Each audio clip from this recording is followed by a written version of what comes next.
Hello, listeners.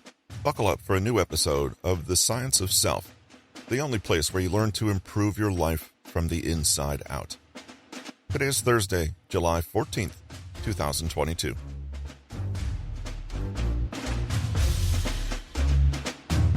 In the previous episode from the book The Science of Being Lucky by Nick Trenton, we took a look at some of the research into the area of luck. In today's episode, we'll take a closer look at luck in general, how science and scientists tend to explain the phenomenon of luck, and how different personalities experience and explain these random events.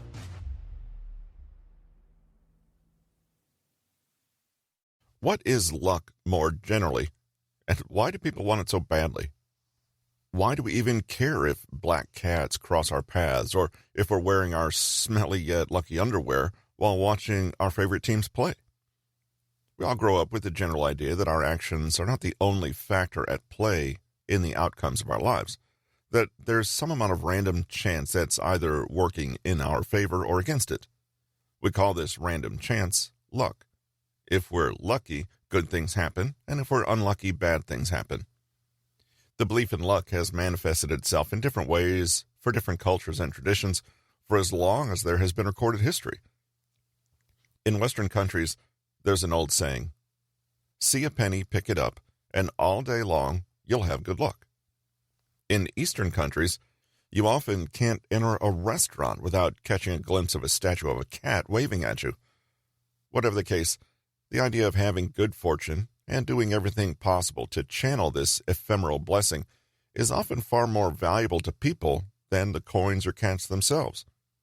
It may work, and it may not, but in the off chance it does, it can't hurt, right?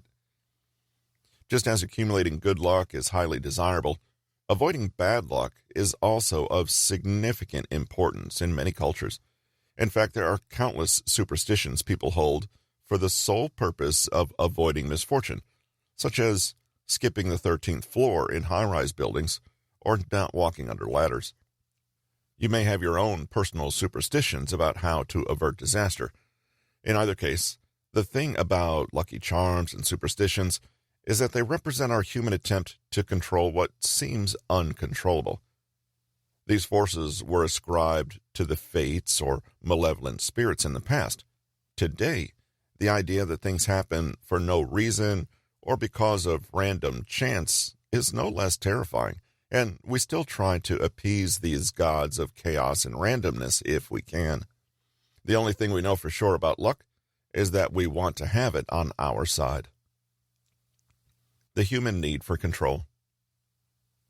We've developed an increasingly better understanding of our world and universe throughout history, yet even now, many of the complexities of our day-to-day existence are so far beyond comprehension that we can only reliably predict and understand a tiny fraction of them. It doesn't matter if you're one of the world's top engineers. There are still things that would appear magical to you. We know, logically, that everything is a result of cause and effect. Still, when we are unable to actually see the underlying cause and effect in a given scenario, we have a strong tendency to find or create other explanations for why everything is the way it is. This is an unavoidably human emotional reaction to the sometimes vast and ungraspable laws of the natural world. The idea of luck is one way we understand these complex universal mechanisms. In the face of randomness, we can still get to feel somewhat in control and less subject to the realities of chaos theory. We are constantly seeking control, so we think if we could only know what's going to happen, then we'd be able to use that knowledge to our advantage. It's arguable that this is the very foundation of the scientific method itself. Good luck charms, superstitions, and rituals, then, can be seen to come from the same impulse, although nobody would call them scientific. This drive for control causes us to model, predict, and manage the world around us, which has led to a great deal of scientific and technological advancement over time, but it also comes at a cost. Where we find limited or no success in our ability to understand our surroundings, we lie to ourselves to fill in the gaps.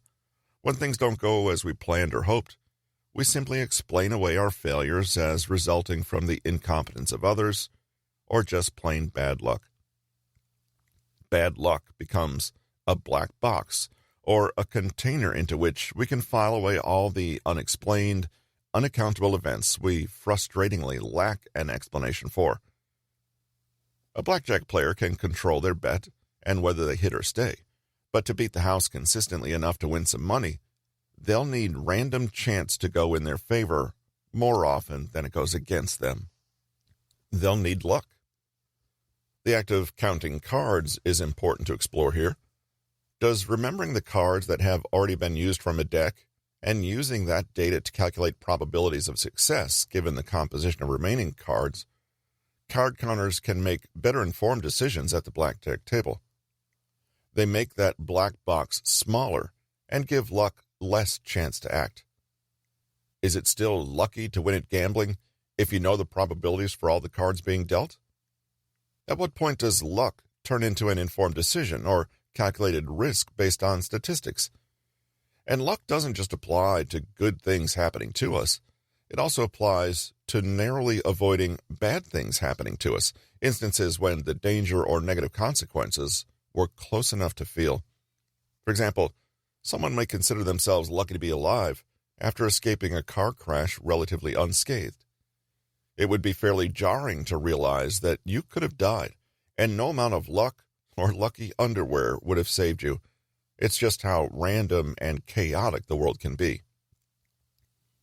As you're sitting right now and reading this sentence, who's to say there haven't already been countless unseen events that have spared your life without you even realizing it's happening?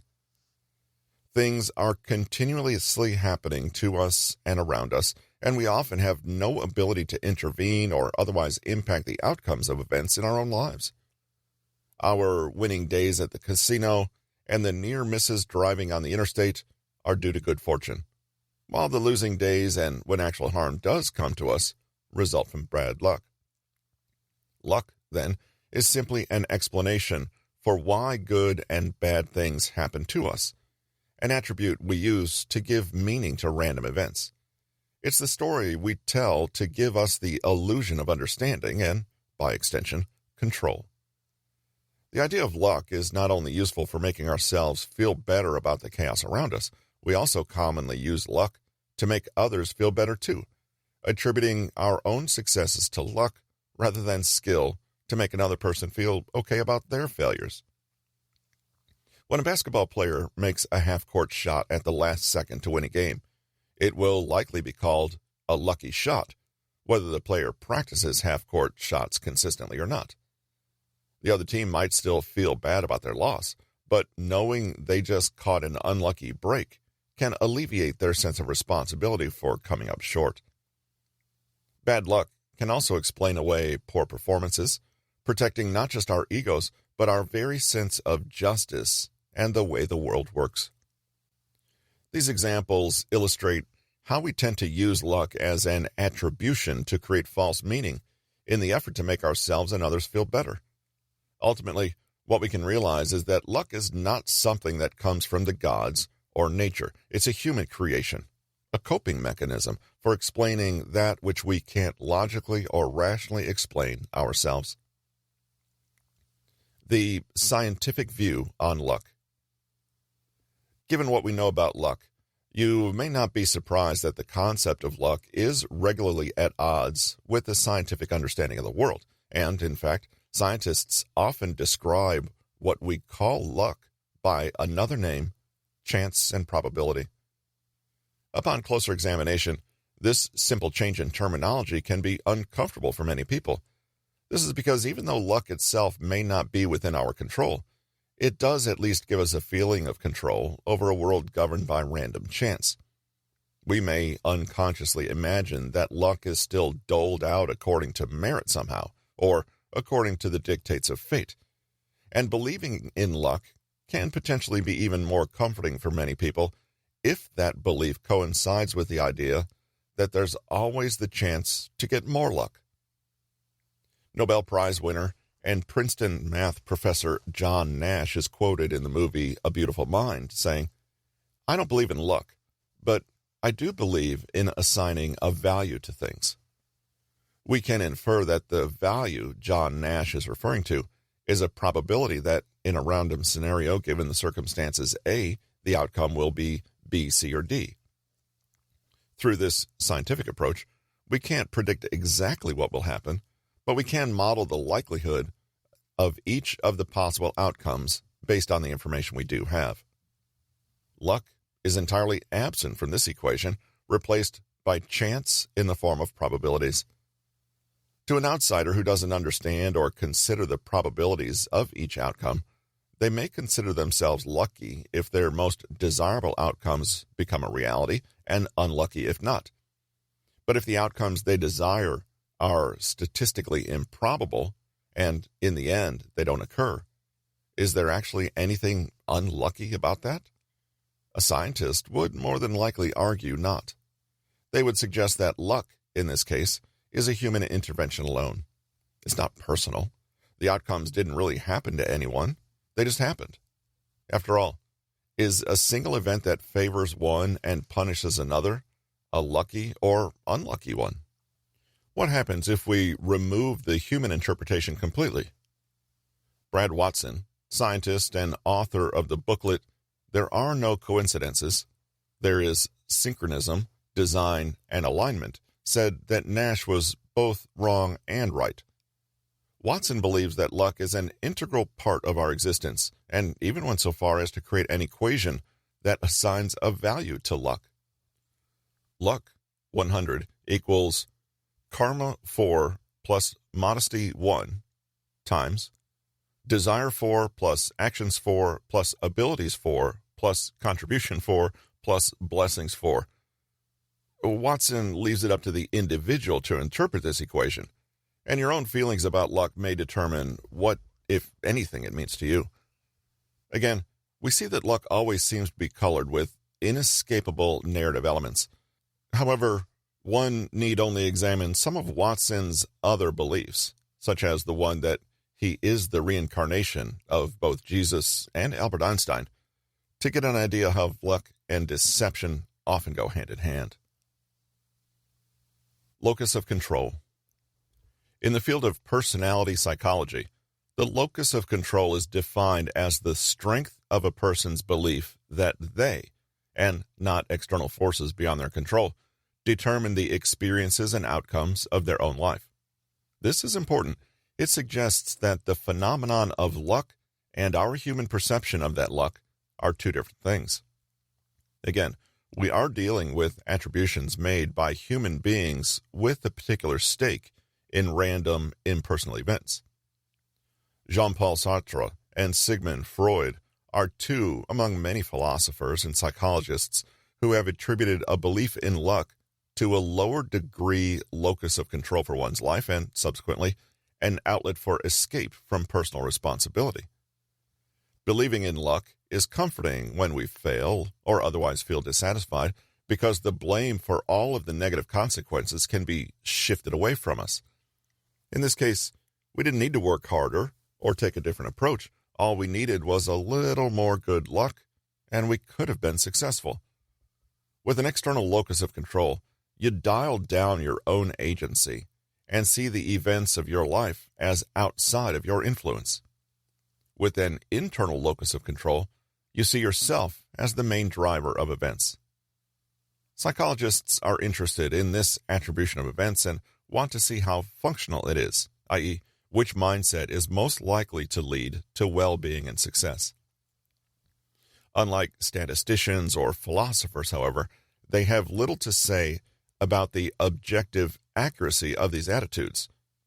Perceptions aside, how much do humans have control over their outcomes and their lives? I would be remiss in mentioning the concept of control over luck without talking about the gambler's fallacy. The gambler's fallacy is the feeling that there are predictable patterns in what are actually random sets of events. Here's a question. If you flip a coin and 10 times in a row the coin lands face up, what's the probability that the next flip will reveal tails? The correct answer is that the probability is 50%. It's always 50%. But for the human onlooker, The more heads that appear, the more overdue are the tails, and the more likely they are to bet money that the next flip will be tails. Statisticians have long known that the mathematical laws of probability are seldom in alignment with what our human story-making minds think should happen, i.e., what we feel is intuitive. For example, if you roll dice, you might feel that you should eventually roll a 7 because it's just time for that to happen. Never mind the fact that this is not statistically or probabilistically sound. You're attempting to create order in something impossible to have control over. You want to manipulate a quantity that will supposedly change the outcome, luck. You're also attempting to find logic and an explanation for a random series of events. There's no better illustration than how early mankind started to see entire scenes in the night sky in the form of constellations. The pattern of stars in the sky are certainly randomized, but humans tend to find patterns and put things into contexts we already know. While such an ability was and is crucial for our survival in the world, it makes us bad at understanding probability. Really bad. The gambler's fallacy is the notion that just because X happened, Y should happen, X shouldn't happen, or X should happen again. More often than not, these events are all independent of each other, which should guide your decision-making to be less biased. Humans have a bias towards narrative and are looking for cause and effect relationships, or even, if you like, punishment and reward, where it may not exist. This cognitive bias represents a broader phenomenon known as apophenia, which is the human tendency to see patterns and connections in random data points. This is why people see rabbits in clouds and elaborate scenes in inkblot tests. The term was coined by neurologist Klaus Conrad, who defined the tendency as an unmotivated seeing of connections. It seems to stem from an evolutionary desire to make sense of information and understand the current environment we're in. Apophenia likely did serve an important purpose for those who constantly had to think about their safety and security. This still applies to many of us who live outside the concrete jungles of cities and towns. If you recognize a pattern of danger, you can more easily flee, fight back, and survive.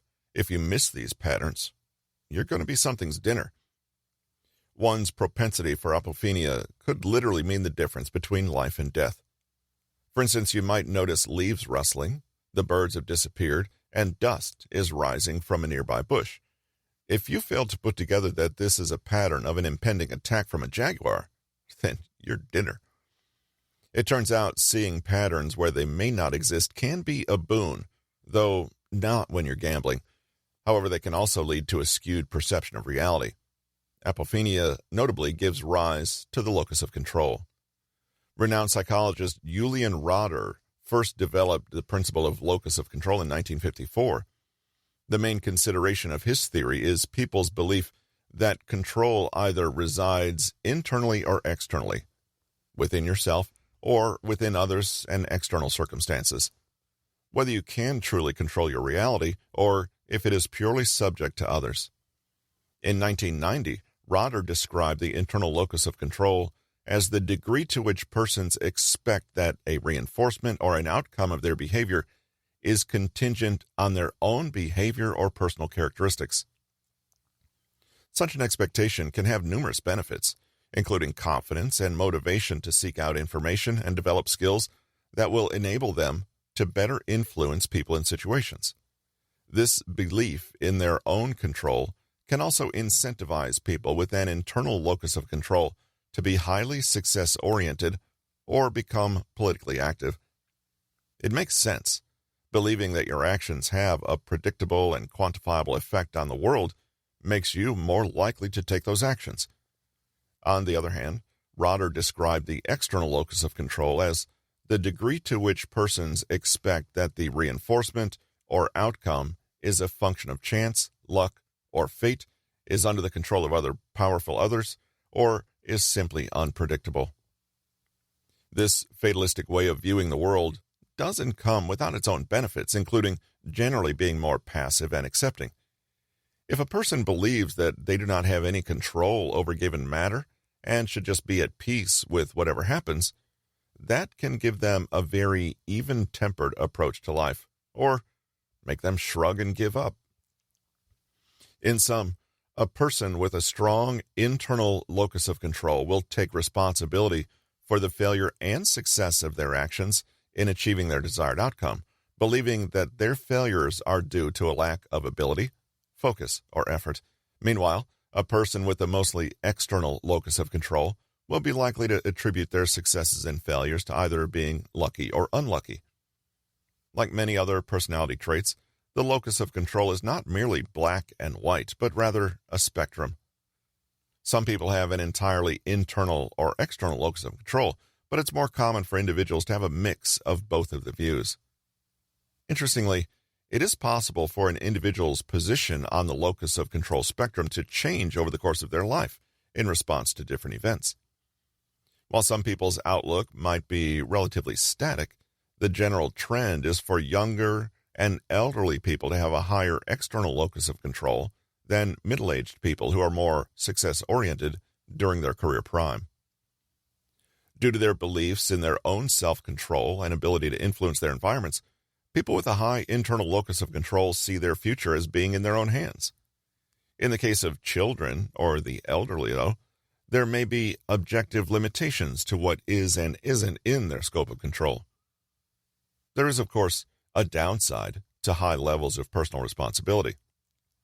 When failures inevitably occur, people with an internal locus of control may be tempted to accept the blame rather than excusing the failure based on other people or circumstances. On the contrary, people who have a high external locus of control believe that they have little or no control over events and what other people do.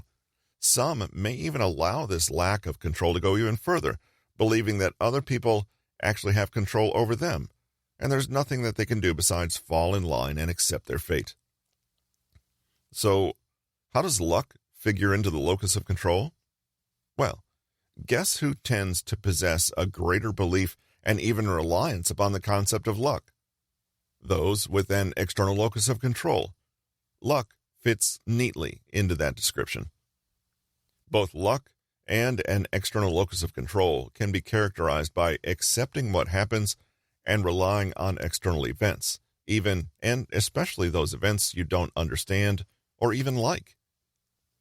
When an individual possessing a high external locus of control finds success in life, they'll be more likely to express modesty, attributing their successes to luck rather than their own skill and effort. It's not false humility. They believe it could have happened to anyone, and they were just lucky to be there. On the other hand, when they experience failure, they won't feel personally responsible to the same extent as a person with a high internal locus of control. They're able to conveniently blame bad luck, so they're less likely to dwell on failure for long.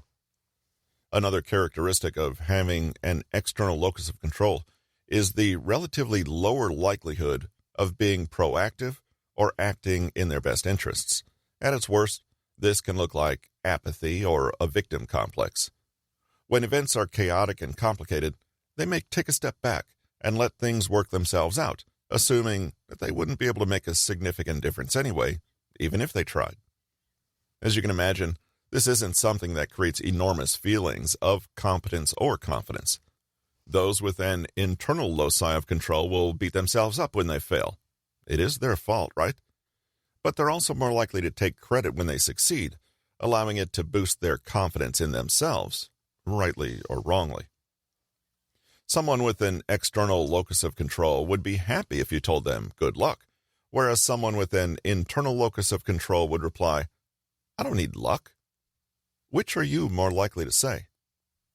That will likely tell you all you need to know about your locus of control and how you feel you contribute to your life's path. The more control you feel, the more responsible and accountable you feel, and thus the harder you work. The big question here is, does our perception of luck actually impact the experience of luck in our lives? Whether we are accurate or inaccurate in our attributions and interpretations, is there an attitude most correlated with actual success? stable versus fleeting luck. Researchers from UCLA and Columbia University teamed up to take a deeper look at how people's perceptions of luck vary and its impact on their behavior. They found that generally, people who have an external locus of control can be broken up into two subcategories: those who believe luck is stable and those who view it as fleeting. Having a stable view of luck means that you believe people are consistently either lucky or unlucky, almost as if luck itself isn't so much an external force, but rather a personality trait.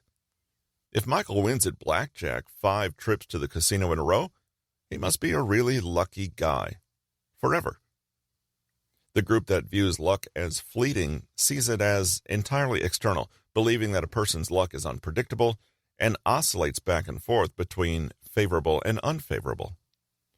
Michael has been consistently lucky to win money 5 times in a row at the casino, so his luck is due to run out any day now.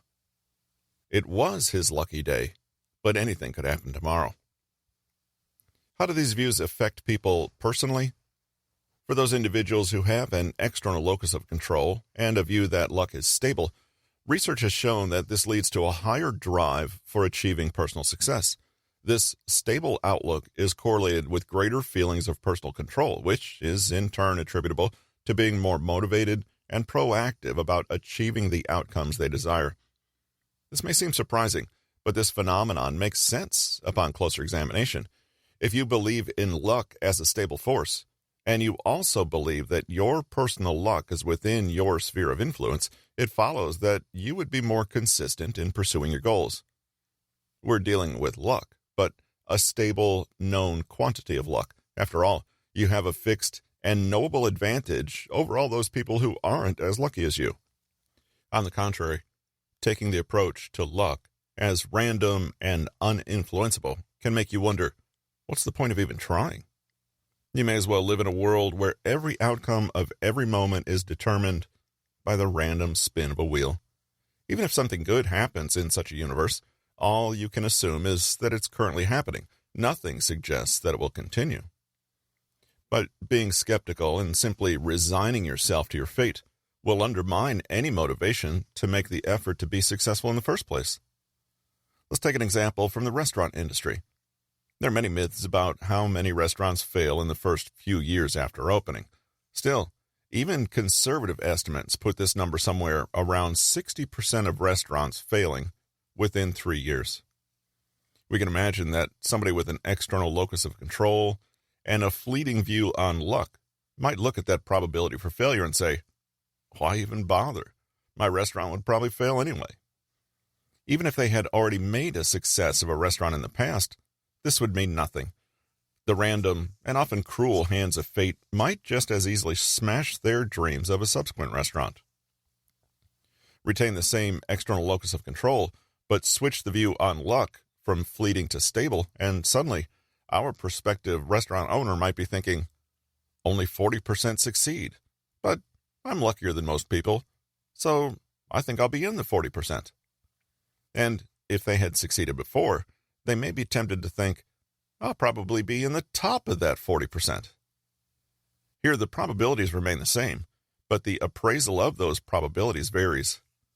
As the old cliche goes, you miss 100% of the shots you don't take. Simply believing that you are in some way luckier than average can drastically increase your likelihood of success. This is not because self-belief is a magical talisman that wins you a miracle, but because, if nothing else, it's going to motivate you to at least try. The person who doesn't try automatically ensures they get a poor outcome. It's safe to say only knowing whether somebody believes in luck without knowing whether they view luck as stable or transitory does not give us enough information to properly infer how success-oriented that individual may be. But when we put the two pieces of information together, we can come up to a couple of general conclusions. An external locus of control, combined with a stable view on luck, will typically result in being lucky, because they'll be looking for opportunities similar to their counterparts with internal loci of control. They'll be acting. An external locus of control, combined with a fleeting view on luck, will typically result in being passive, possibly also leading to a state of learned hopelessness in the absence of feeling in control. If you wanted to lose weight and you felt that nothing you did or ate would make a difference, well, why would you bother? In fact, if that was the rule, you might as well eat whatever you want. Attribution theory. Austrian psychologist Fritz Heider developed attribution theory, which deals with how we attach meaning to our own behavior and the behavior of other people, for a final look into the psychology of control and luck. The theory states that people will attach meaning through one of two ways: internal attribution, where personality traits determine a person's success or failure, and external attribution, where a person's success or failure is the result of external circumstances. Did the salesman fail to make any sales today because he wasn't charismatic and persuasive enough? Or did he simply get unlucky with difficult customers who weren't serious about making a purchase? The story you tell yourself will instantly show you where you lie on the spectrum of attribution. It sounds similar to the loci of control theory, doesn't it? Heider believed that we tend to view the failures of others through a lens of internal attribution, believing that internal personality traits cause the person's blunder. When it is instead ourselves who have erred, we're much more likely to use external attribution, blaming the error on situational factors or other people instead of taking personal responsibility for it. The same theory can be applied in the case of achieving some kind of success. We'll be more likely to attribute our own success internally, but the success of others externally, perhaps to luck. When we succeed, it's because of our intelligence and charm. But when we fail, it's because of our bad luck and external circumstances. It's very convenient and defensive. Humans are always trying to have their cake and eat it too, being celebrated for success without being held accountable for failure. It makes sense that our attributions are determined in good part by our emotional and motivational drives. We make self-serving attributions to feel better in our success and avoid personal ramifications in our failures.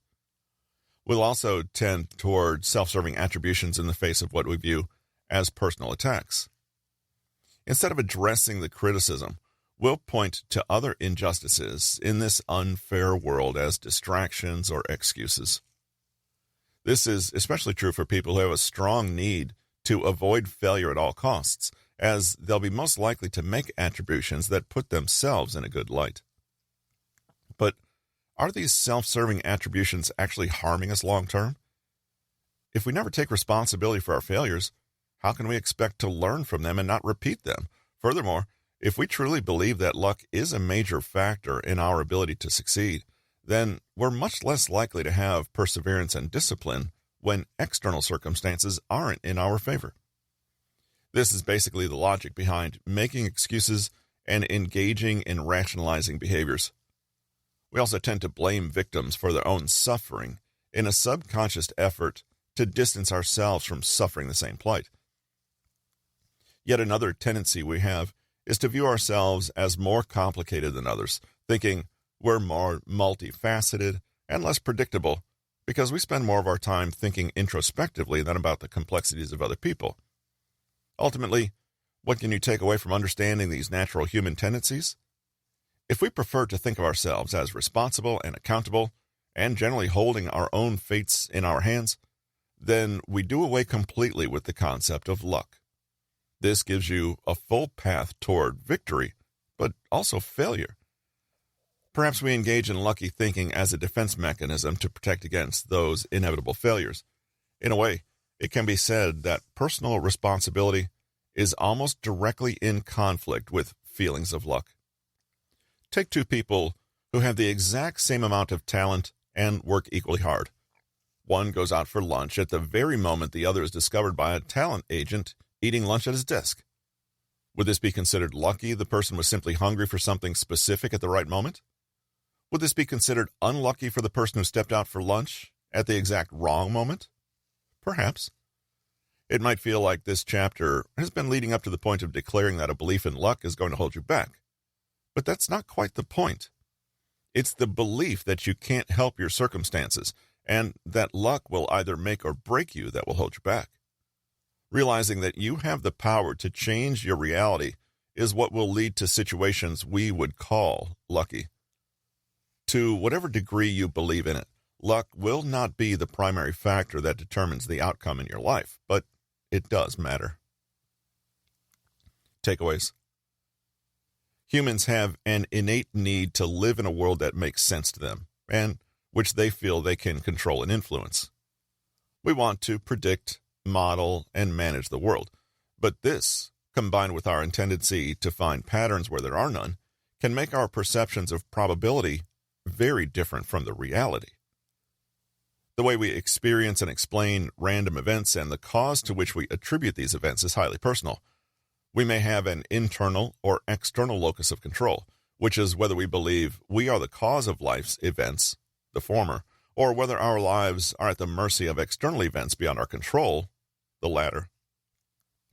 Research has discovered that there are further distinctions, and that an external locus of control can see luck as either a stable quality a person possesses or a fleeting phenomenon that could disappear as quickly as it comes. The finding is that viewing luck as stable makes people more proactive and more successful. Attribution theory deals with how we attach meaning to our own behavior and the behavior of other people. How we assign blame and praise depends on how we understand accountability and our influence on events, and it has a powerful influence on how likely we are to act and actually achieve success.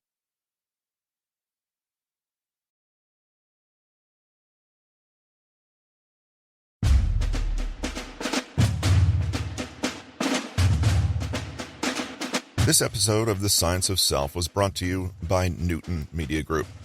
Thanks for tuning in.